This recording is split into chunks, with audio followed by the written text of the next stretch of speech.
हाँ जी, very good afternoon to all of you. जैसे कि आप लोगों को पता है, हमने ब्रेक इवन के इतने सारे कॉन्सेप्ट पढ़े। Break even sales, break even quantity, production capacity, profit volume analysis, margin of safety plus contribution of margin, average contribution of margin, बहुत सारी चीज़ें हम लोग पढ़ चुके हैं। और ब्रेक इवन पॉइंट के भी बहुत सारे कॉन्सेप्ट हम कर चुके हैं। आज हम करते हैं कि जो हमने ब्रेक इवन के इतने सारे कॉन्सेप्ट पढ़े, उनका मैनेजरियल एप्लीकेशन क्या है, यानी कि मैनेजर के लिए क्या फ़ायदेमंद है, यानी कि जो हमारा मैनेजर है वो किस तरीके से अपनी इंडस्ट्री में या फर्म में इसको अप्लाई कर सकते हैं, इसके क्या क्या फ़ायदे हैं एक फर्म के डिसीजन मेकिंग की प्रोसेस में। तो जो ब्रेक इवन एनालिसिस है उसके थ्रू हमने पढ़ा कि क्वांटिटी कितनी होनी चाहिए, जो एक फर्म को क्या रहती है। ब्रेक इवन क्वांटिटी ये बताती है कि कितना हमारी क्वांटिटी होनी चाहिए और किस क्वांटिटी के बाद हमें प्रॉफिट मिलने शुरू होंगे। इसी तरीके से ब्रेक इवन पॉइंट हमें ये भी बताता है कि किस तरीके से हम डिवीज़न कर सकते हैं प्रोडक्ट के बीच में, प्रोडक्ट मिक्स को अपनाएंगे, एडवर्टाइजमेंट करनी है नहीं, बहुत सारी चीज़ें हम ऑलरेडी पढ़ चुके हैं कि एडवर्टाइजमेंट करेंगे तो प्रॉफिट कहाँ पे मिलेगा। ये सारी चीज़ें आज हम करते हैं कि जो ब्रेक इवन कॉन्सेप्ट है वो मैनेजरियल के लिए किस तरीके से फ़ायदेमंद होगा। अगर हम इन सारी चीज़ों को कंक्लूड करें तो हम ये पाएंगे कि जो मैनेजर है उसको भी तो पता होना चाहिए ना कि ब्रेक इवन क्वांटिटी क्या है, ब्रेक इवन सेल क्या है। तो उसको अगर पता होगा तभी तो वो प्रॉफिट के लिए, क्योंकि आपको पता है ब्रेक इवन क्वांटिटी के बाद ये TR है, ये TC करो, ब्रेक इवन क्वांटिटी यहाँ पर आते हैं, इसके बाद ही हमने प्रॉफिट मिलने शुरू होते हैं। तो एक मैनेजर को ये पता होना चाहिए कि ब्रेक इवन क्वांटिटी कहाँ पे आती है, कि जहाँ पे उसकी TR TC के इक्वल होता है, उसके बाद उसको प्रॉफिट मिलने शुरू होंगे। ठीक है, तो उसको ब्रेक इवन का कॉन्सेप्ट पता होना चाहिए अगर वो अपने प्रॉफिट को मैक्सिमाइज करना चाहता है। अब जैसे इन्होंने एक पॉइंट लिया है चॉइस ऑफ प्रोडक्शन प्रोसेस, कि हमने किस टाइप की प्रोडक्शन प्रोसेस अपनानी चाहिए, किस टाइप की टेक्निक अपनानी चाहिए, कितने आउटपुट के लिए किस टाइप की टेक्निक अपनानी चाहिए, उसके लिए भी हमारा ब्रेक इवन एनालिसिस इंपॉर्टेंट है। वो कैसे है देखिए, मान लीजिए हम ना कर रहे हैं, प्रोडक्शन कर रहे हैं किसी फर्म के अंदर और उसके अंदर 3 टाइप की टेक्निक अवेलेबल है, यानी कि 3 टाइप से प्रोडक्शन कर सकते हैं। पहली है labour intensive, next last one है कैपिटल इंटेंसिव, और सेकंड जो है हमारी वो लेबर और जो हमारी कैपिटल है दोनों का मिक्सचर है। यानी कि पहले पॉइंट में हम खाली लेबर को यूज़ करें, सेकंड में अगर हम के लेबर और कैपिटल का मिक्सचर यूज़ करें, और थर्ड है हमारा कि कैपिटल को यूज़ करें कि ना करें। यानी कि कितना प्रोडक्शन करना है, जब हमें कौन सी टेक्निक यूज़ करनी चाहिए, ये भी हमें ब्रेक इवन पॉइंट बताता है। तो हम इसको कैसे बताएंगे, तो ऑब्वियस सी बात है जिस तरीके से हमारी टेक्निक चेंज होती जाएंगी उस तरीके से हमारी कॉस्ट भी अलग आएगी। कैपिटल को यूज़ करोगे अलग कॉस्ट आएगी, लेबर को यूज़ करोगे अलग कॉस्ट आएगी, लेबर और कैपिटल का मिक्सचर यूज़ करोगे तब अलग कॉस्ट आएगी। ठीक है, तो इसके अंदर किस तरीके से हम बताएंगे, देखिए मान लीजिए एक डायग्राम बनाते हैं। ये हमारे कॉस्ट कर्व, इसको हम सिंपल बनाने के लिए फिक्स कॉस्ट और total cost curve, variable cost curve ही बनाएंगे, इसके अलावा और कॉस्ट कर्व नहीं बनाएंगे। यानी कि फिक्स कॉस्ट, जैसे मान लीजिए ये है टेक्निक हमारी फर्स्ट, ये है हमारी टोटल कॉस्ट फर्स्ट, यानी कि जब हम लेबर इंटेंसिव यूज़ करेंगे तो मैं TCL लिख देती हूँ, तो इतनी कॉस्ट आएगी।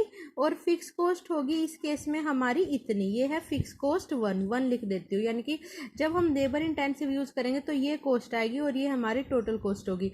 अब करती हूँ मैं कैपिटल इंटेंसिव, लेबर और कैपिटल का मिक्स, तो उस केस में मैं ये होगी हमारी फिक्स कॉस्ट 2, यानी कि उस केस में फिक्स कॉस्ट इतनी लगेगी जब लेबर और कैपिटल का मिक्सचर लूँगी।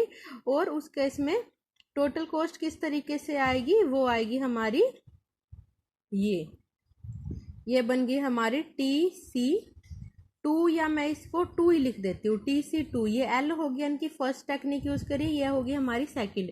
अब मान लो मैं थर्ड टेक्निक यूज़ करती हूँ, यानी कि ये वाली कैपिटल इंटेंसिव, जिसमें मैं कैपिटल ज़्यादा यूज़ करूँगी लेबर की बजाय, तो मेरा टोटल फिक्स कॉस्ट कर्व और भी ऊपर की तरफ शिफ्ट हो जाएगा। मान लीजिए ये हो गया हमारा टोटल फिक्स कॉस्ट कर्व यहाँ पर शिफ्ट, और ये टोटल फिक्स कॉस्ट कर्व होने के बाद जो हमारा ये वाला कर्व आया, ये वाला कर्व कैसे जाएगा हमारा, इस वाले कर्व का हमारा जो कॉस्ट कर्व बनेगा वो कैसे बनेगा, ये होगा, ये तो हो गया TC3।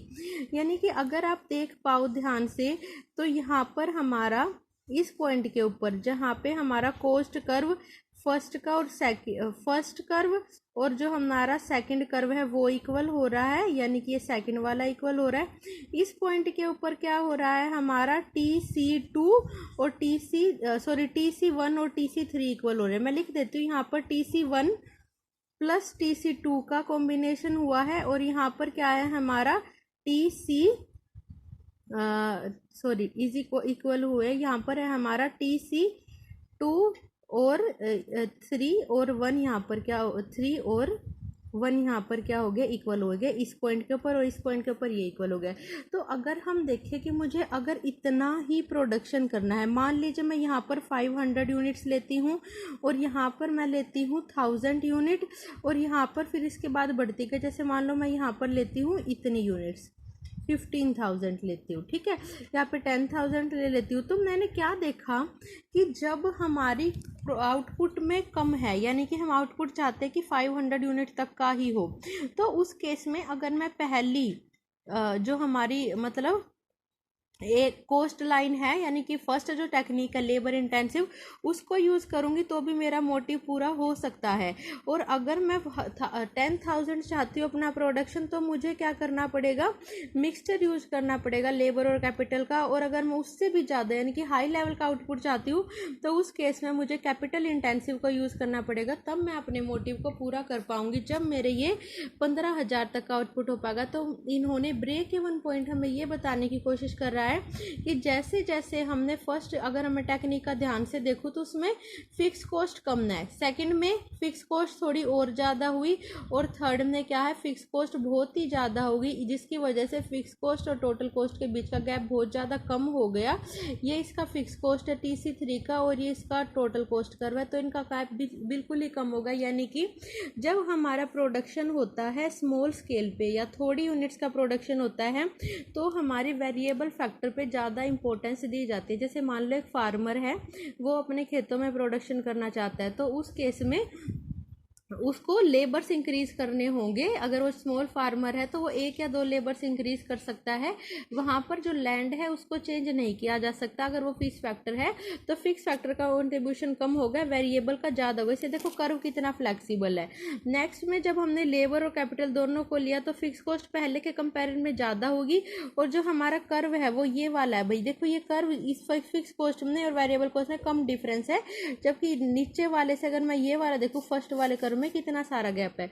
उसके बाद जैसे जैसे हमारे प्रोडक्शन की यूनिट बढ़ती जाती है, हम बढ़ाते जाते हैं, तो हमारी फिक्स कॉस्ट बढ़ती जाती है, यानी कि हमें लैंड बढ़ानी पड़ेगी अब लेबर्स की बजाय, क्योंकि लैंड की भी एक फर्टिलिटी है। मान लीजिए एक लैंड के ऊपर 6 लेबर मैक्सिमम काम कर सकते थे, वो आपने लगा लिए। अब उसके बाद अगर आप लेबर लगाओगे तो उससे फ़ायदा नहीं, आपको सिर्फ कॉस्ट इंक्रीज होगी। तो उस केस में आपको लैंड को इंक्रीज करने की ज़रूरत है, यानी कि फिक्स फैक्टर को इंक्रीज करने की ज़रूरत है। तो थर्ड टेक्निक में हमारे फिक्स फैक्टर का इन्वॉल्वमेंट ज़्यादा रहेगा, इसलिए देखो फिक्स की और टोटल कॉस्ट का डिफरेंस क्या है, कम है। तो ब्रेक इवन पॉइंट हमें यह भी बताता है कि जब कम प्रोडक्शन करना है तो हमारी सिंपल टेक्निक भी काम आ सकती है लेबर की, और जब ज़्यादा प्रोडक्शन करना है तो कैपिटल और मीडियम के लिए लेबर और कैपिटल का मिक्सचर। और यही ये जो पॉइंट आए, ये ब्रेक इवन पॉइंट आए, टोटल कॉस्ट और रिवेन्यू क्या हो गया, इक्वल हो गया। रिवेन्यू कर्व को अलग से नहीं बनाया ताकि कंफ्यूजन ना हो। तो ये था हमारा कि ब्रेक इवन पॉइंट ये भी बताता है कि किस किस तरीके से कॉस्ट कर्व क्या हो जाते हैं, इक्वल हो जाते हैं, और कितने प्रोडक्शन के लिए कौन सी टेक्निक क्या होती है, ज़रूरी होती है। सो आज के लिए इतना ही, बाय एंड टेक केयर।